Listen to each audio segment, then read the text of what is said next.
Let's talk about something we all want, but a lot of us might be unknowingly pushing away.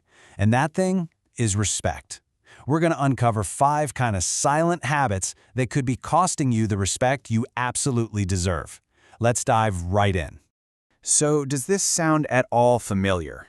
You know you're a good person. You're helpful, you try to give people importance, but in return, it feels like you're the one who gets ignored or interrupted or just completely overlooked.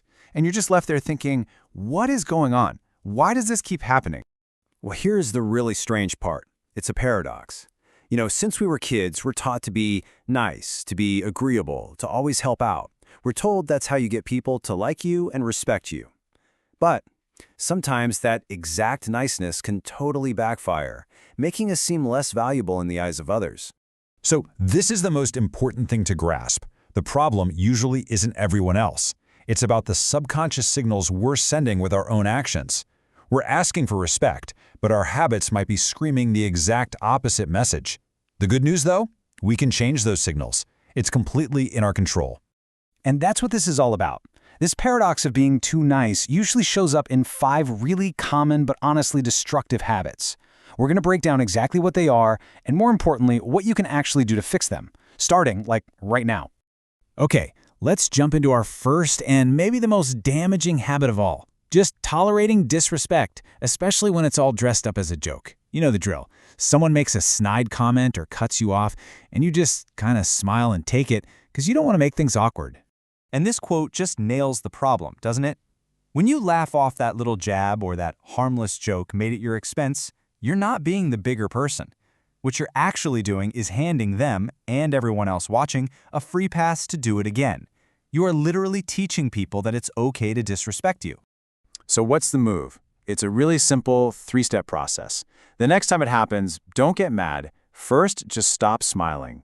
Let the joke hang in the air and fall flat. Second, make direct but calm eye contact. And third, just state your boundary in a cool, level voice. Something like, I didn't really appreciate that joke. Yeah, it might feel a little weird for a second, but that silence is powerful. It sets a brand new standard for how you expect to be treated. All right, coming in at number 2 is a trap that so many of us fall into, being available 24/7 for absolutely everyone. You drop what you're doing for a phone call, you say yes to every single request without even thinking, you're firing back text messages in seconds. Now, this is what's so wild about this habit. The huge gap between what you think you're saying and what people are actually hearing. You think you're broadcasting, hey, I'm super helpful and reliable, but what their subconscious mind picks up is, this person's time has no value, or even worse, they clearly have nothing better to do. The fix here comes from a really basic principle in economics. Scarcity creates value. Your time isn't infinite. It's a precious resource, so start treating it that way. You don't have to be a jerk about it, but you can definitely be less available. Let people know you're busy.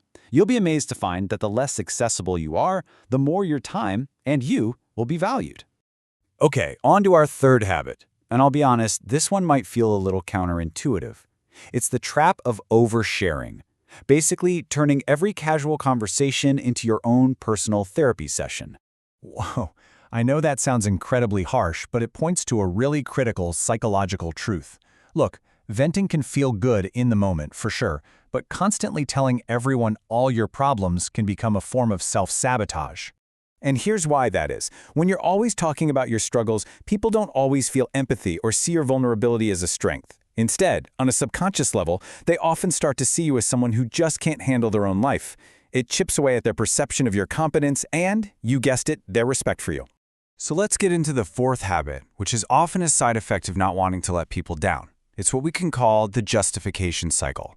This deep-seated need to give a long, drawn-out explanation for every single decision you make, especially when you have to say no. Think about it. You can't make it to something, so you launch into this 5-minute story explaining why. You think you're just being polite and considerate, but what you're actually communicating is a total lack of confidence in your own decision. It's almost like you're asking for their permission, for them to approve of your reason for saying no. So here's the game changer. No. That's it. No is a complete sentence. You don't owe anyone a 10-page essay as an excuse. A simple, sorry, I won't be able to make it, or I can't do that is perfectly fine. The people who genuinely respect you, they'll accept your no without needing a whole backstory. And that leads us perfectly into our fifth and final habit, which is, you could argue, the root of all the others, the automatic people-pleasing yes. It's the habit that forces you to tolerate disrespect, makes you way too available, and gets you stuck in that justification cycle. You're just so scared of disappointing someone that you end up saying yes to everything. Man, that metaphor is just so powerful because it's so true. If you're the person who can never say no, you become disposable. Yeah, people know they can count on you, but they don't necessarily respect you.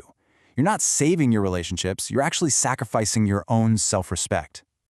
Now, the solution here isn't to suddenly start saying no to everything and become a hermit. It's to learn a new move, the strategic pause.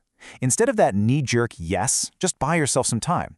Simple phrases like, let me check my schedule, or let me think about that and I'll get back to you, are about to become your new best friends.